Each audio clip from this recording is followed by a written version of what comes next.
Hello viewers, welcome to my YouTube channel Ambika rider. आज मैं आपसे अपनी कुछ बातें शेयर करना चाहती हूँ कि मैंने बाइकिंग कब स्टार्ट की, कैसे स्टार्ट की, कब मुझे इसका शौक हुआ और मैंने क्या क्या किया। सबसे पहले बाइकिंग, मेरे फादर जो थे वो बाइकिंग करते थे, मतलब वो पुलिस में थे और उनके पास रॉयल इनफील्ड का अपना बाइक था। तो जब भी पापा ने बाइक पर बैठना, तो जैसे घर में कोई करता है तो आप को चांस मिल जाता है उस बाइक को एंजॉय करने का।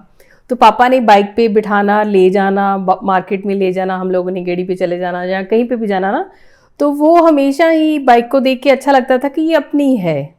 फिर जैसे जैसे आप बड़े होते हो तो आपको कुछ, जब पापा के आगे बैठते हैं तो वो कुछ सम टाइम आपको दे देते हैं कि आप इसको ब्रेस दो, है ना। तो मतलब कंट्रोल तो फादर ही करते हैं, बट आपको थोड़ा सा वो फिर चीज़ और अट्रैक्ट करती है। वैसे ही हमेशा ही फैमिली में सब लोग हमारे, मेरे खास करके बहुत ही सपोर्टिव रहे हैं। मैं शुरू से स्पोर्ट्स करती रही हूँ, एनसीसी में बहुत कुछ अचीव किया है। तो उससे मेरे को जब भी एक्टिविटीज़ के लिए आउटडोर जाना पड़ता था, जैसे मॉर्निंग में जाना है प्रैक्टिस के लिए, तो मैं हमेशा ही व्हीकल यूज़ करती थी। उसको मैं बजाज चेतक भी कह सकती हूँ, जो पुराना ओल्ड मॉडल स्कूटर होता था, अब तो एक्टिवास चल गए हैं सभी। तो मैं गियर्स वाला स्कूटर यूज़ करती थी, तब पापा ने लेके दिया था। तो गियर वाली चीज़ को यूज़ करना जब आपको आ जाता है, आप परफेक्टली सिटी में, मैं अमृतसर से हूँ, तो मैं अमृतसर में बीबी के डीएवी कॉलेज में जब भी मॉर्निंग जाना, आफ्टरनून जाना, इवनिंग में जाना, 3-4 बार कॉलेज जाते थे हम लोग, क्योंकि मैं स्पोर्ट्स में थी। तो प्रैक्टिस के लिए आपको मॉर्निंग इवनिंग अटेंड करना पड़ता था, तो एक्टिवा यूज़ करती थी। तो गियर वाली चीज़ से ऐसे मुझे हेजिटेशन नहीं थी कि उसको कैसे यूज़ करना है। बट बाइक पर्सनली मैंने कभी भी लॉन्ग राइड नहीं की थी। तो जब शादी होती है उसके बाद एक फ़ेज़ ऐसा आता है कि आपके ऊपर बहुत ज़्यादा रिस्पॉन्सिबिलिटीज़ आ जाती हैं। तो फिर आपको लगता है कि आपके जो शौक़ थे वो कुछ अभी कुछ देर के लिए पेंडिंग रहेंगे, तो जब आपको टाइम मिलेगा। अभी मेरा बेटा, ही इज़ 22 ईयर्स ओल्ड। तो वो कनाडा मूव हो गया स्टडी बेस पे, अभी वो वहीं पे बहुत अच्छा कर रहा है। जितना भी हम उसको सिखा पाए कि ज़िंदगी को अच्छी तरह से कैसे जीना है, हार्ड वर्क करना है ना, एक्सेट्रा। तो अभी वो कनाडा में है, मैं अपनी रिस्पॉन्सिबिलिटी से फ्री थी, तो मुझे ये लगा कि मेरा एक पैशन था बाइकिंग, तो उसको पूरा करना चाहिए। मैंने अपना रॉयल इनफील्ड का एक बाइक परचेज़ किया लास्ट 2 ईयर्स अगो, और उसके बाद मैं राइडिंग कम्युनिटी में मैंने राइड्स करना स्टार्ट किया। स्टार्टिंग में जब मैंने बाइक लिया तो मेरे को जलंधर, जैसे मैं जलंधर से बिलोंग करती हूँ, तो यहाँ पे मैंने सर्च किया कि कुछ फीमेल्स, मतलब मेजर सिटी है मेरे लिए, तो यहाँ पे कुछ मेरे को फीमेल्स मिलेंगी जो कि राइड करते होंगे।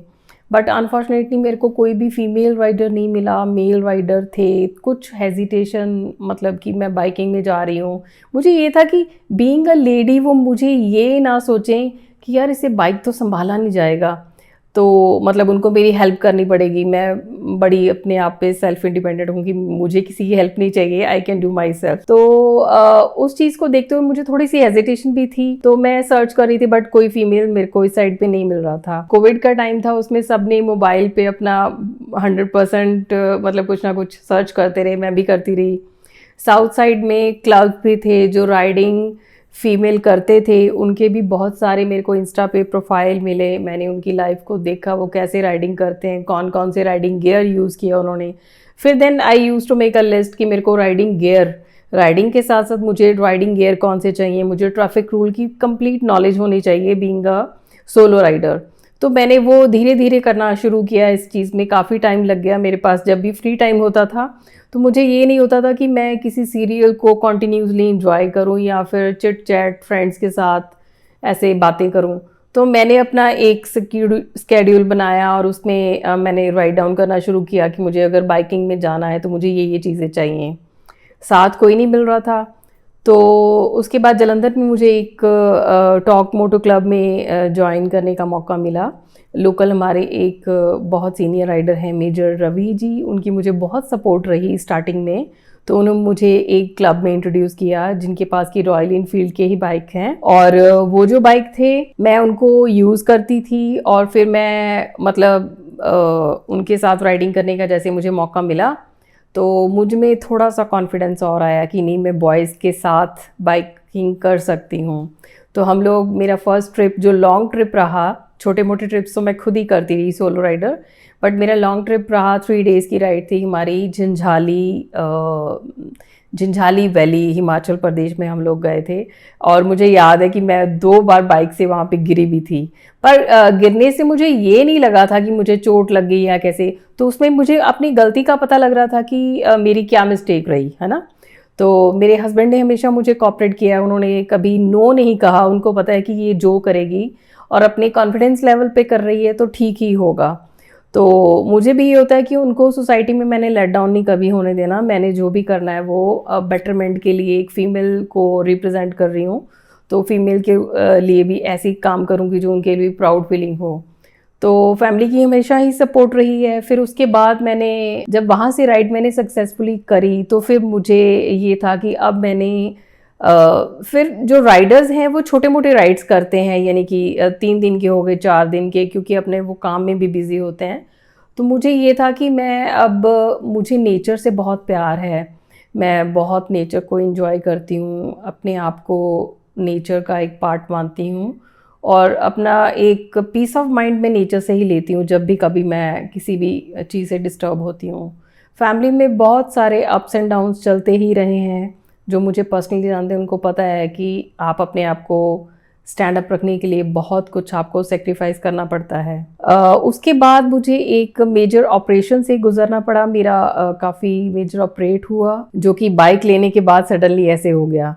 तो उसके बाद कुछ फीमेल्स ने मुझे बोलना शुरू कर दिया कि अभी आप इतना हैवी बाइक नहीं चला पाओगे, उसमें कुछ रिस्ट्रिक्शंस होती हैं, आपको ऐसे होगा ऐसे होगा।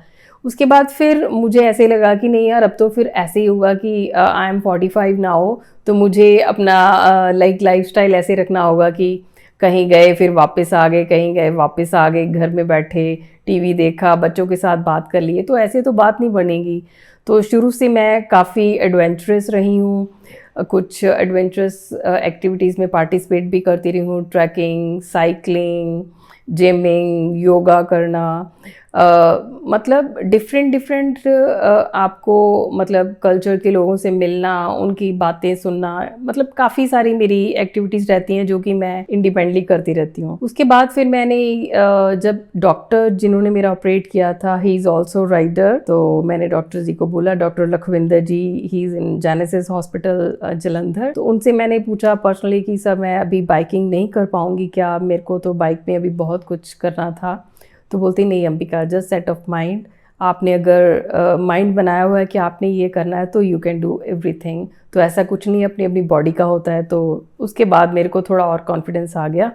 फिर मैंने इंडिया राइड प्लान की, और इंडिया राइड में मुझे इतने अच्छे लोगों से मिलने का मौका मिला। अब भी मैं घर में बैठ के ये सोचती हूँ कि क्या मैं इंडिया राइड करके आई हूँ।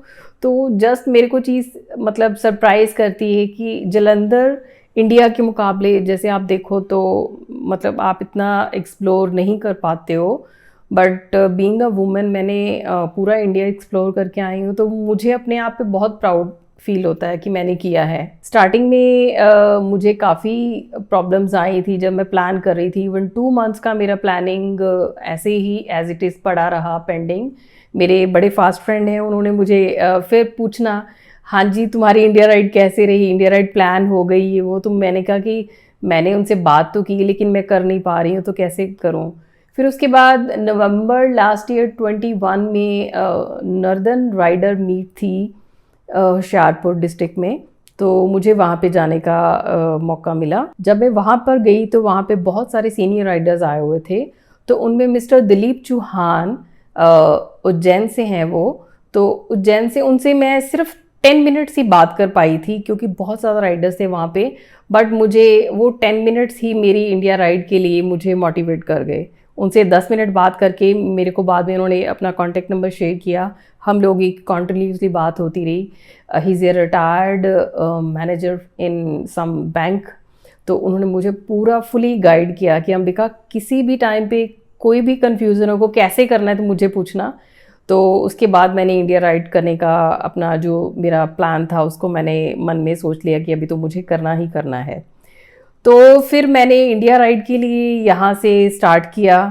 मैं जम्मू पहुँची। जम्मू में मिस्टर सुमित हैं, मिस्टर सुमित गुप्ता, उन्होंने मुझे जम्मू से बैठ के कन्याकुमारी तक के कुछ मतलब हाईली मतलब जो राइडर थे अपने, उनके साथ मेरी इंट्रोडक्शन करवाई और मैंने इंडिया राइड को स्टार्ट किया।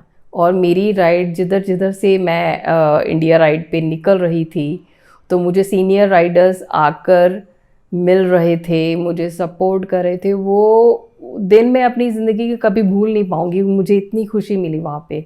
मतलब आप एक अननोन एरिया से निकल रहे हो, आपको रोड्स का नहीं पता, आप गूगल मैप्स की तरफ से जा रहे हो और रास्ते में आपका वेलकम करने के लिए, आपको रिसीव करने के लिए कोई खड़ा है और वो आपके लिए एक अजनबी है, आप देख रहे हो। और मुझे बहुत ही अच्छा लगा, वो मेरा एक्सपीरियंस ऑसम था। तो मुझे अपनी इंडिया राइड हमेशा ही अपनी लाइफ की सबसे फेवरेट राइड रहेगी। सो ऐसे मुझे राइडिंग कम्युनिटी में जाने का मौका मिला, पर सबसे ज़्यादा इम्पॉर्टेंट ये था कि मेरा अपना जो सेल्फ डिसीज़न था वो बहुत स्ट्रॉन्ग था। मुझे लगता है कि अगर आप एक स्ट्रॉन्ग डिसीज़न लेके एक बहुत ही डिटर्मिनेशन के साथ, हार्डवर्क के साथ चलते हो, तो आप कभी भी अनसक्सेसफुल नहीं होगे। अनसक्सेसफुल वर्ड तो है ही नहीं, आई थिंक सो जो भी लोग आपको मिलते हैं वो आप जैसे ही होते हैं। सिर्फ ज़रूरत है एक मौके की, आप अपने सोच को पॉजिटिव लेके चलिए, तो आपको भी आगे से पॉजिटिव लोग ही मिलते हैं। और मेरा राइडिंग कम्युनिटी में ये था कि नॉर्दर्न साइड से कोई भी फीमेल अभी तक नहीं है। इवन मेरे को इंडिया राइड किए काफ़ी देर हो गई है, लास्ट फरवरी में की थी। और आज भी जब मेरा कांटेक्ट है तो केरल, महाराष्ट्र, काफ़ी उस साइड से, बैंगलोर से बाइकरनी क्लब है, तो उन सब से मेरा कांटेक्ट है। मतलब ऑल ओवर इंडिया में अगर मैं आज भी पंजाब में बैठी हूँ तो कोई काम है तो वहाँ पर मैं कांटेक्ट कर पाती हूँ all over India. But north side में अभी भी फ़ीमेल राइडर नहीं है, जो कि मुझे लगता है कि होने चाहिए। मतलब उनको भी मौका मिलना चाहिए। अगर उनके दिल में है कुछ करने के लिए तो उनको घर से स्टेप आउट तो करना ही पड़ेगा। अगर आप भी कदम उठाते हो तो पूरी ये दुनिया आपके साथ है, वो आपकी हेल्प करेंगे। ये नहीं है कि कुछ आपके लिए ऑलरेडी कोई प्लान करके रखा है तो वो बोलेंगे कि नहीं मैम आप आओ, आप ज्वाइन करो। हमें खुद ही करना पड़ेगा, हमें खुद इनिशिएटिव लेना पड़ेगा, तो लोग हमारे साथ जुड़ते ही जाएंगे। आज मेरे साथ पूरी ऑल ओवर इंडिया से कम्युनिटी जुड़ी हुई है। अभी लास्ट लुधियाना से किसी लड़के ने जावा पे ऑल इंडिया राइड कर रहे हैं, वो अभी ऑल इंडिया राइड पे हैं वो। तो उनके साथ उनको मेरी पोस्ट, मुझे उनकी पोस्ट दिखी तो मैंने उनको पूछा कि भाई कोई भी प्रॉब्लम आए, मैंने उनको इंस्टाग्राम पे मैसेज ड्रॉप किया तो आप ज़रूर बताना, मेरे कांटेक्ट हैं अगर आपको कोई प्रॉब्लम आए तो उन्होंने मेरे साथ शेयर की प्रॉब्लम की। अगर मेरे को कन्याकुमारी में कोई फ्लैग ऑफ करने के लिए ग्रुप मिल जाए तो that will be helpful for me. तो मैंने जस्ट एक फ़ोन किया, कन्याकुमारी में जो राइडर ग्रुप है उन्होंने बोला कि sister don't worry, I will manage everything. और उन्होंने उनका स्टे, उनके साथ बैठे, वो पूरा 2 डेज स्पेंड किए। और उनके बाद जब उन्होंने वहाँ से कन्याकुमारी से वापस कश्मीर के लिए राइड स्टार्ट करनी थी तो उन्होंने फ्लैग ऑफ सेरेमनी बहुत ही वेल प्लान करवाई उनकी। तो ये सब मतलब ऐसे हो पाता है कि जब आप पॉजिटिवली किसी चीज़ को लेके चलते हो, ठीक है। और जब आप किसी एक जैसे राइडिंग कम्युनिटी में आ गए तो फीमेल मेल मैटर नहीं करता, मैटर करता है कि आपके अंदर पैशन कितना है, आप कितना कर पाते हो। सो आगे आने वाले दिनों में मेरा बहुत ही बढ़िया एक ड्रीम मतलब सक्सेसफुल होने वाला है, जो कि इंडिया राइड का ड्रीम है। आपके साथ पर डे वो शेयर होगा। मैं अपने लाइव व्लॉग जो है वो लाइव करूँगी और उसके बाद मेरा इंटरनेशनल राइड पे भी जाने का पूरा मन है। सो आप लोगों की मुझे सपोर्ट चाहिए, आपकी ब्लेसिंग्स चाहिए। Stay tuned with me. Thank you very much to watching this vlog. Thank you.